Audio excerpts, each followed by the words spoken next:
नमस्कार दोस्तों, कैसे हैं आप सब। आशा करते हैं आप सब अच्छे होंगे। मैं हूं हेमलता जोशी एडवोकेट। मुझसे किसी बहन का फ़ोन आया था कि मेरे को मेरे पिता की प्रॉपर्टी में मेरे भाई हिस्सा नहीं दे रहे हैं। उन्होंने सारी प्रॉपर्टी धोखे से साइन करवाकर अपने नाम कर लिए हैं।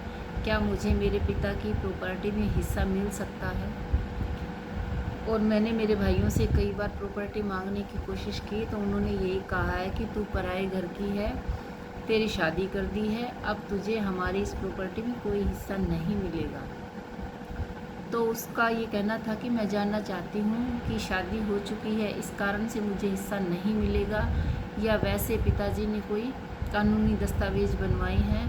हालांकि प्रॉपर्टी नाम उन्होंने पिताजी की डेथ के बाद में करवाई है।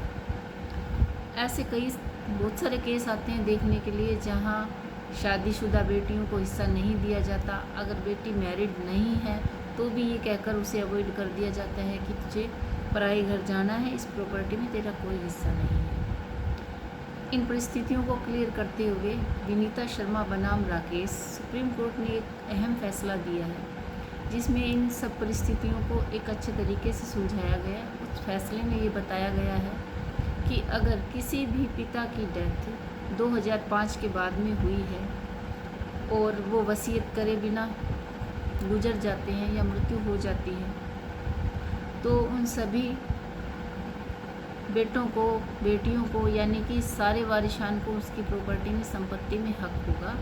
उन बेटियों को भी पिता की संपत्ति में हक लेने का पूरा अधिकार होगा। वो बेटी चाहे शादीशुदा क्यों न हो, विवाह की इस स्थिति का उनकी प्रॉपर्टी पर कोई असर नहीं डलेगा। अगर पुत्री की शादी हो चुकी है, चाहे शादी को 2 साल हुए हो, 10 साल हुए हो या 15 साल, 20 साल, कितने भी क्यों न हो गए हो, वो अपने पिता की प्रॉपर्टी में हक लेने का हक रखती है। वो अपनी पिता की प्रॉपर्टी में हिस्सेदार है। अगर 2005 से पहले उसकी पिता की मृत्यु हो गई है तो ये देखा जाएगा कि उन्होंने वसीयत में क्या लिखा है, क्या नहीं है।